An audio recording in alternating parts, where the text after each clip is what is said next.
Earlier this week, an unfortunate tragedy and subsequent drama struck the chess community when a popular and well-liked grandmaster and live streamer named Daniel Naroditsky passed away unexpectedly at the age of 29. Daniel, also known as Danya, received many condolences from his friends in the chess space. But along with this, Danya's rival and their history was brought to attention, with many pointing out that Danya's mental health had been rapidly deteriorating over the past few years after Grandmaster Vladimir Kramnik accused him of cheating. Kramnik and Danya had a relationship before this, but many regarded these accusations as baseless, and Danya was still loved online. But a lot of the harassment clearly and unfortunately got to his head, as even in Danya's final stream, just a few moments before he goes offline and mere hours before his passing, he brings up Kramnik's feud with him while his friend begs him to turn the stream off. Welcome to the internet versus Daniel Naroditsky's passing. And just as a disclaimer, please do not harass anyone mentioned in this video. It starts when over on the Charlotte Chess Center page, they posted this picture of Naroditsky with the caption, "It is with great sadness that we share the unexpected passing of Daniel Naroditsky. Daniel was a talented chess player, educator, and a cherished member of the chess community. He was also a loving son, brother, and loyal friend. We ask for privacy for Daniel's family during this extremely difficult time. Let us honor Daniel by remembering his passion for chess and the inspiration he brought to us all." It was also posted by the Charlotte Chess Center on their Twitter page with the caption, "The Naroditsky family shares the sad news of Daniel's unexpected passing. Daniel was a talented chess player, educator, and beloved member of the chess community. We ask for privacy as the family grieves." And Anish Giri replies, "Heartbreaking news. My deepest condolences." Gotham Chess quote tweets the post by saying, "I've been sitting here numb for the past hour staring at this news. The world lost a brilliant man today. May his memory live on forever, and may we always cherish his contributions to our beautiful game." And Reply Guy replies, "I know it's a big ask, Levy, but the world could really use a few killer best of Danya videos, both his games as well as clips and commentary, etc. I know you're grieving, but you're in a unique position to help millions of people weather this storm. I'm sorry for your loss." Voyboy quotes the post by saying, "Rest in peace to a uniquely inspiring, brilliant, and kind soul. I first met Danya 20 years ago at a chess tournament when we were just kids. We reconnected when he coached me after PogChamps, and I finally got to tell him how much he truly inspired me growing up. Miss you, brother." My mom took this from a Simul event in 2005 Danya did where he played against 20 of us at once. I remembered being happy because our match took the longest, but Danya was goated and won every game. He was super humble and respectful while being the very best. Forever a legend." Daniel Wrench quotes the post saying, "Danya was more than an amazing, inspirational face and voice of our game. He was a friend and brother. The news is devastating for the chess world and all who knew him. It's impossible to put words to this kind of loss. My love, thoughts, and prayers are with his family." Anna Kramling says, "I'm at a loss for words. What an incredible human being he was. Rest in peace, Danya." Agadmater says, "Unimaginable tragedy. A great person, chess player, and chess history connoisseur. I could listen to Danya for hours, just effortlessly bending the English language to his will. As a fellow content creator, I admired it greatly. Rest in peace." Eric Rosen says, "This is absolutely devastating. Danya was an amazing friend and role model, not only for myself, but for so many in the chess community. My deepest condolences to his family, friends, and everyone who knew him. You'll be dearly missed, Danya. Rest in peace." Alireza Faruzja says, "Heartbreaking. My deepest condolences." Hikaru quotes the post by saying, "I'm devastated. This is a massive loss for the world of chess." Hans Niemann tweets out, "I am heartbroken by Danya's passing. We both grew up in the Bay Area, and I looked up to him from a young age. I vividly remember our first Blitz games when I was 9. He was kind and generous with his advice afterward. Years later, I ran into him on the flight home from the Reykjavik Open. I nervously approached him, but his warmth and willingness to talk immediately put me at ease. As my chess career continued, we played countless Blitz games, and I credit a large part of my improvement to those battles. Danya's kindness, wisdom, and love for the game left a lasting mark on me. I offer my sincerest condolences to his family and loved ones. We will all miss you dearly." Alexander Botes tweets out, "I've been quiet because I didn't know how to put this into words. I heard the news about Danya early yesterday morning,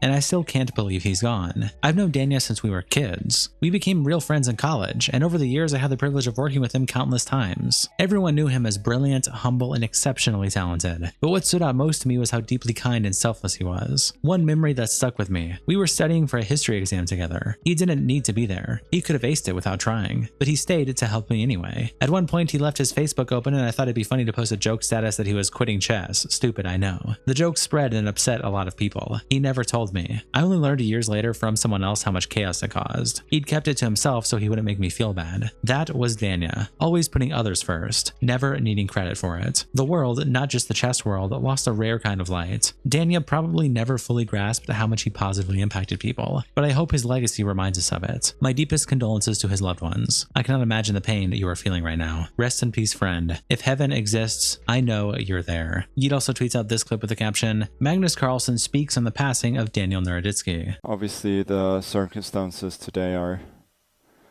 and yesterday are very, very sad. Yeah, the first thing I will say is that obviously, like, I've known Naroditsky or I knew Naroditsky for many years. Like, we weren't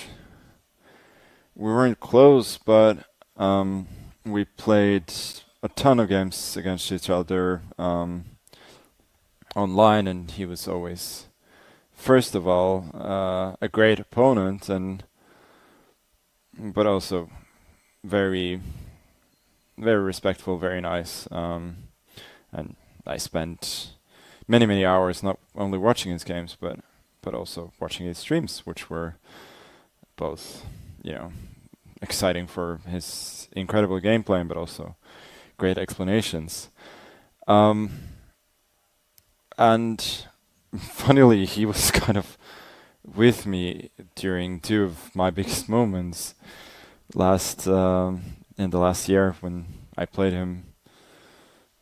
I played him famously a few games on my wedding night after, you know, Ella had passed out, and we both, you know, had a long day, and there had been some drinking, and she had passed out, and I was still awake, and I felt like I was too drunk to sleep, so I decided to play a few games, and I thought, regardless of what happens, it would be a funny story.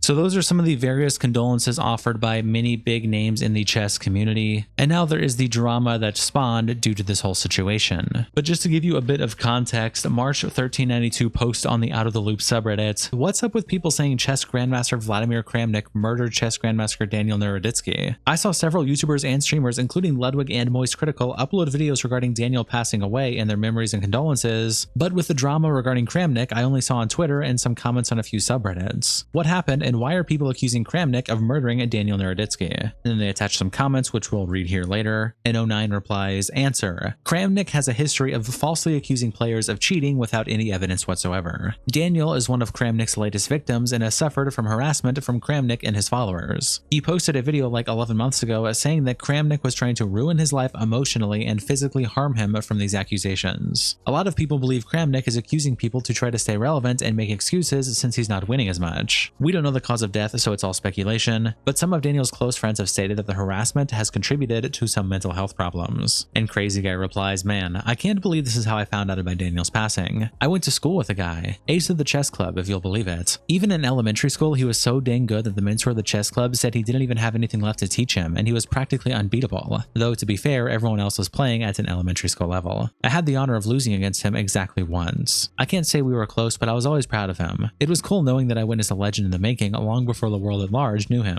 I'm sad to see that legend end so soon. Rest in peace. And then over to Vladimir Kramnik's Twitter, he makes a couple posts before Daniel's passing, like this post with the caption, don't do drugs. This was posted on October 18th. People say this is referencing Daniel, and closed caption replies, the reality is that you, Vladimir, accused Danya incessantly of violating the one thing that meant everything to him, the sanctity of the game of chess. Then you mocked his mental health struggles. Blood is on your hands, and not a single soul will ever allow you to wash it away. And also on October 18th, Kramnik tweeted about Daniel saying, weird. Noticed yesterday morning some people talking about a strange recent stream of Naroditsky, but checking again in a few hours, many things erased. All videos from his Twitch, a thread about it, recognizable working style. Anyone, what happened that forced them to act in a rush? Normally they don't clean in such a rush, although erasing materials from the internet is their trademark. Not on web means never happened. Must be something quite interesting, I think. And Joseph Elliott replies, this cruelty is all you'll be remembered for. Go fuck yourself. Vladimir also follows up his post saying, all in all, typical nowadays world of chess. The only thing everyone cares about is looking great and pretending there are no issues, even if it's about long-term major problems. Stop this double-faced hypocrisy for once, and try helping to solve them. Image is not everything.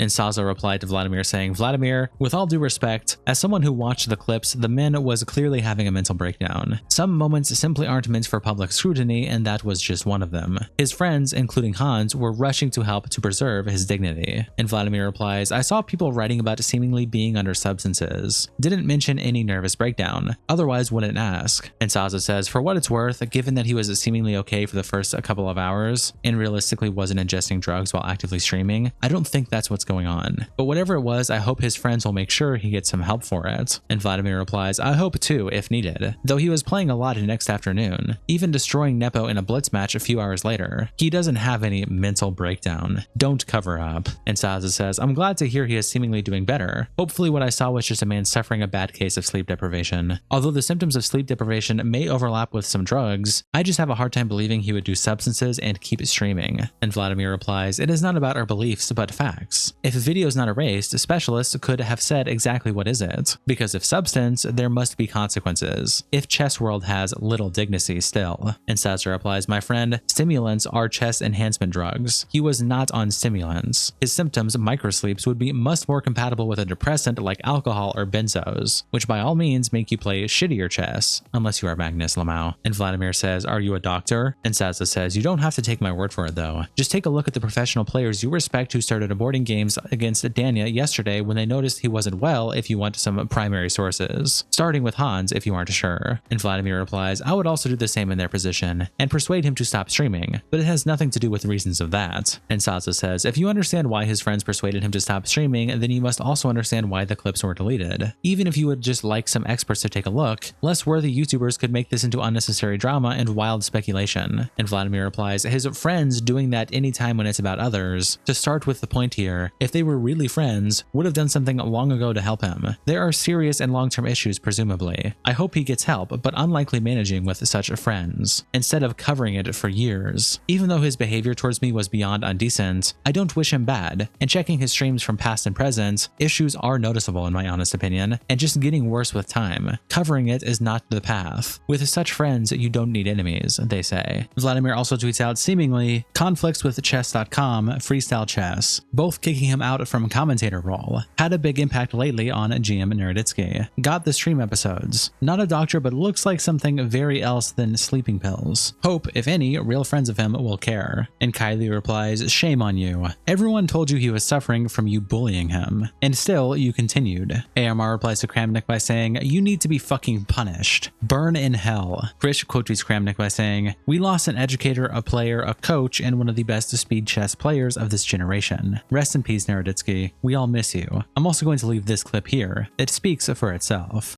But this is a sustained, evil, and absolutely unhinged attempt to destroy my life. And I really don't, I'm tired of mincing words at this point. He is trying to ruin my life. He's trying to inflict emotional harm, physical harm on me. He knows exactly what he's doing. And this is one of the most wicked people that I've ever dealt with. Konstantin replies to the clip by saying, plenty of athletes and chess players get falsely accused of cheating. Why couldn't he just ignore these false accusations? And Max says it's not up to him to ignore. Affects his personal life with or without his concern around the allegations. And Konstantin says, conversely, Kramnik should be free to point out when he thinks that play is suspicious. What's the alternative? Ban people from speaking about play they find suspicious? And Hunter replies, so you clearly haven't been following the situation, or you wouldn't be so ignorant as to pretend anything Kramnik is saying is justified in the slightest or made with good intentions.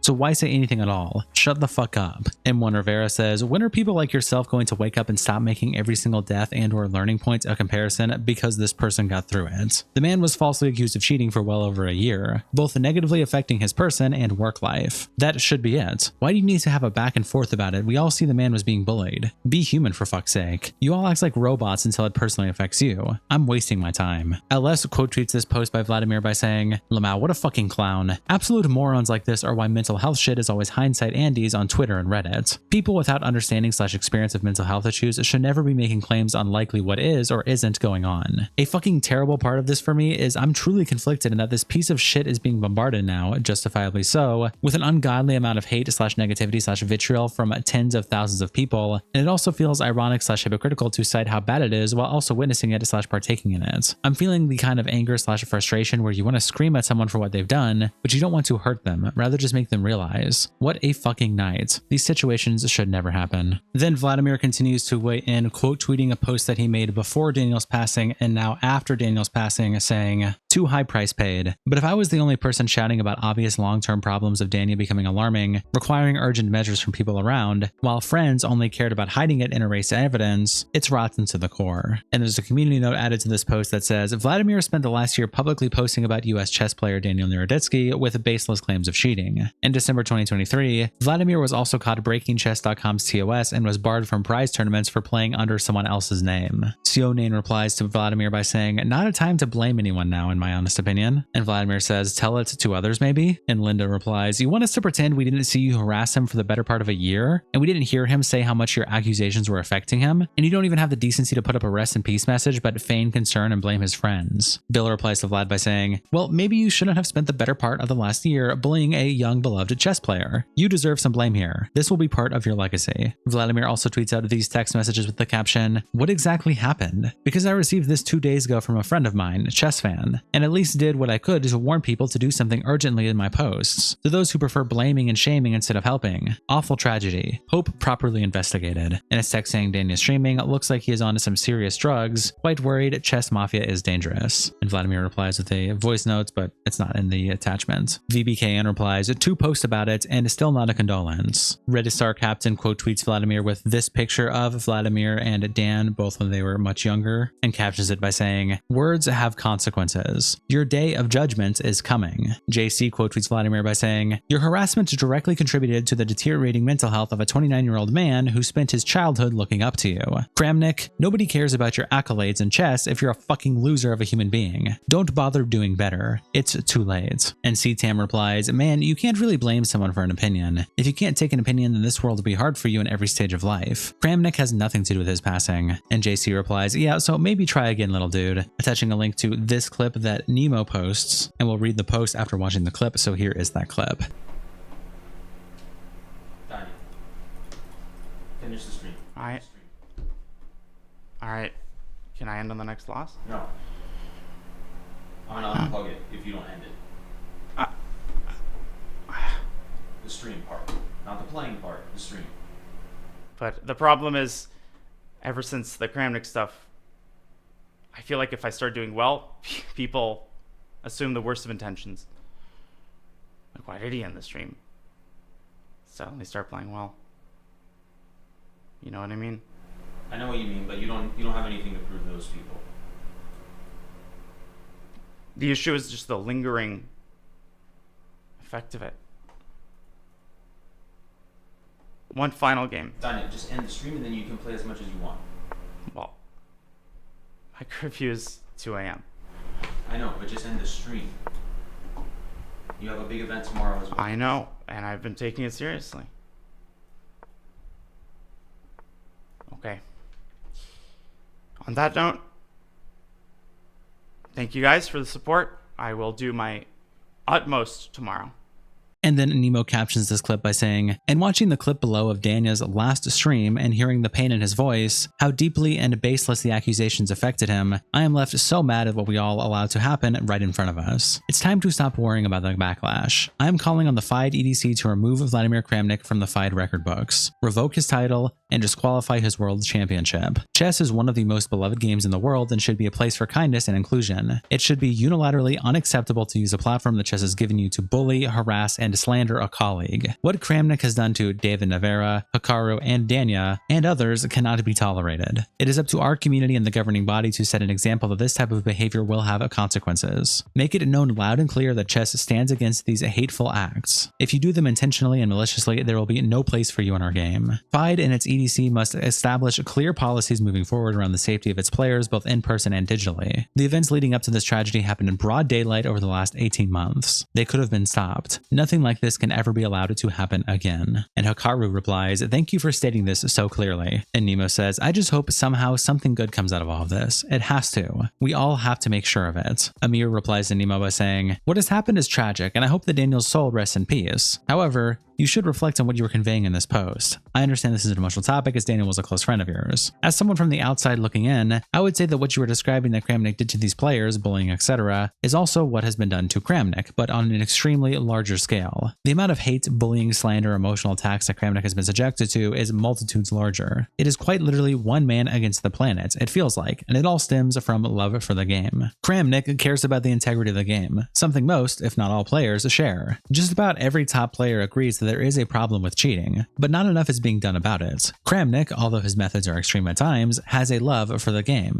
And after watching the videos he puts out, I would definitely not call his questions baseless. I definitely believe that what he is doing could be done in a less polarizing and cleaner way, but I also think that his intentions were from a pure heart. Kramnik is not good with words, but it is also fact that he called on Daniel's friends to reach out to Daniel out of concern before the tragic incident happened. He is not a bad human being at heart. And Nima replies, I strongly disagree, and it sounds like you may not be familiar with his history, how it happened, and how he responded to it. In addition, I don't believe he cares at all about the integrity of the game, only his own pockets, as evidenced by his fake GoFundMe that he uses to attempt to monetize his baseless accusations. He very recently personally attacked me in a similar manner over something that he knows 100% to be false. There is no moral ground to what he is doing. As for his calling on Daniel's friends leading up to his passing, that reads a lot more like, this guy's on drugs, don't trust him, than any calls for actual help. You know what would have actually helped? An apology to the man he knew he was causing so much harm to. He also tweets out this clip with the caption, Hikaru has strong words for Kramnik in the wake of Daniel Naroditsky's passing.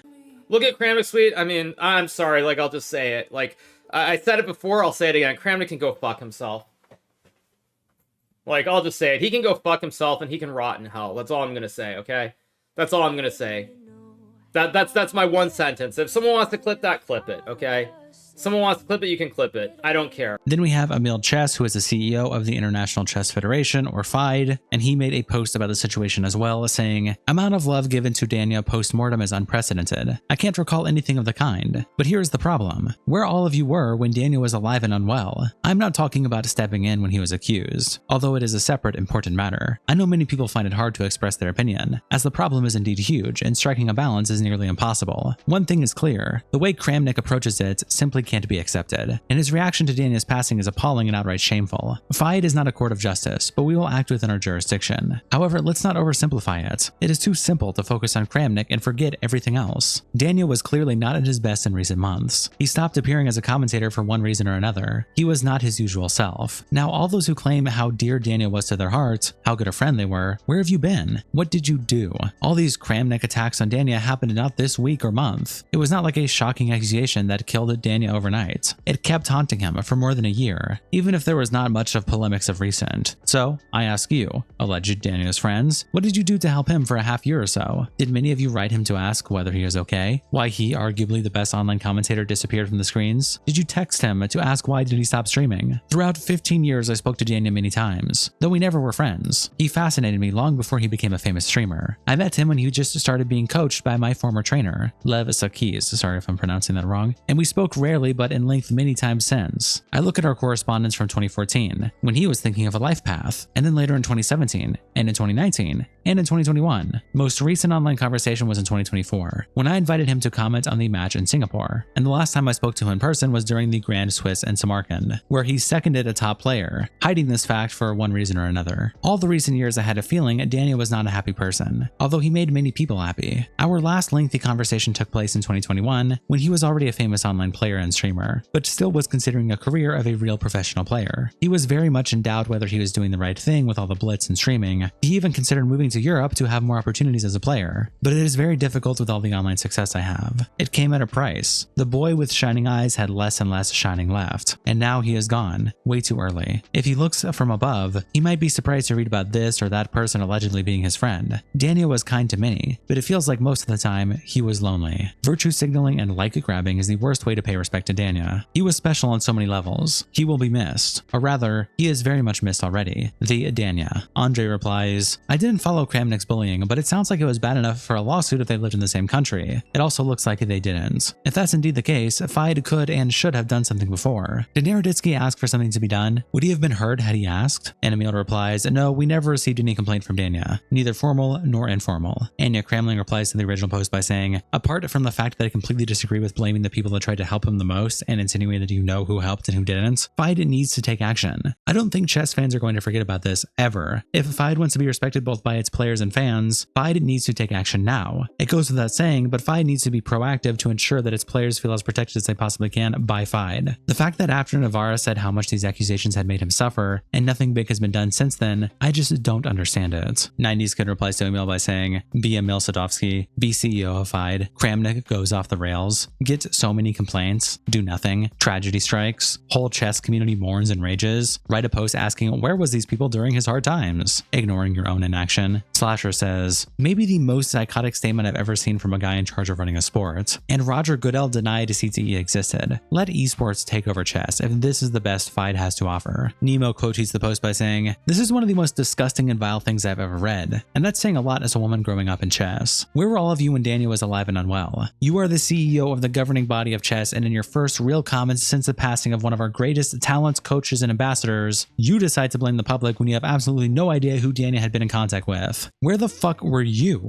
Certainly not protecting your players from harassment, because I'm sure that might have interfered with your protection of a FIDE president Dvorkovich, close friends with Kramnik. You both accused his friends knowing nothing about the support he received and remove any responsibility from yourself at the same time. Truly pathetic. We aren't oversimplifying anything. We know the damage Kramnik did to Danya because he told us in some of his final painful words. Trivializing the world's call for justice against Kramnik's malicious campaign of harassment isn't virtue signaling, but I'm not at all surprised this would be your take given your morals have been bought out for many years now. But you are right about one thing. We absolutely didn't do enough while Danya was with us. We were not vocal enough about the failures of FIDE to uphold its own bylaws, and that's what makes me the most sick. It's a mistake I won't make again. You are clearly unfit to lead FIDE. You are a disgrace to chess and everything it should stand for. Resign immediately. Nemo then replies that she has been blocked and then says, this coward. Blames everyone else for not speaking up, but constantly does everything he can to silence the voices that actually do. John Clark quote tweets a mail by saying, FIDE, one of the few organizations on the planet to make a FIFA look like an ethical, well-run organization. Peter Dunn quote tweets the post by saying, this is one of the most disgusting posts I've seen on Twitter. I don't know Danya, but I watched his content and was sad to hear about his passing. But in what sport is it acceptable for the president of the governing body to blame the friends of the aggrieved for not doing enough when given multiple chances as the governing body to intervene, and in the face of multiple calls to do so? How fucked up is FIDE? Fiona says, completely outrageous and disgusting post. Go watch Gotham Chess's latest video on the matter as words once again fail me. This vile post really makes me sick to my stomach. As a chess community, we deserve so much better leadership, and I hope that for once we can all come together for some genuine positive long-term change. Mr. Dodgy quote tweets a mail by saying, aside from the sickening attacks on Danya's friends and family, it should be noted that FIDE did intervene during Kramnik's witch hunt by inviting him to help their dedicated task force. And attached is this post saying, as the world governing body of chess, FIDE takes the issue of fair play, both on the board and online, very seriously, especially considering the current widespread popularity of online platforms and their impact on the growth and development of the game worldwide. In this regard, the methods publicly proposed by GM Vladimir Kramnik deserve careful review and assessment for practical applicability. FIDE will establish a dedicated task force to evaluate these methods and invites GM Kramnik to present the details of his approach and statistical data for an official FIDE evaluation. And may Danya rest in peace, and condolences to his family in this hard time. There is still more coming out about this story. We don't know all the details of his passing. Right now his family is asking for privacy in regards to those specific details, but his mother did just put out a statement, and there is a lot more going on with Vladimir at the moment. We'll likely do a follow-up going over all of these new details emerging after Daniel's passing. But for now, shout out to our tier 3 members, internet representatives Kiko, Sal Saud, Clotus Bandito, and Captain Crashout. Thank you guys so much for the support, and I'll see you all in the next episode.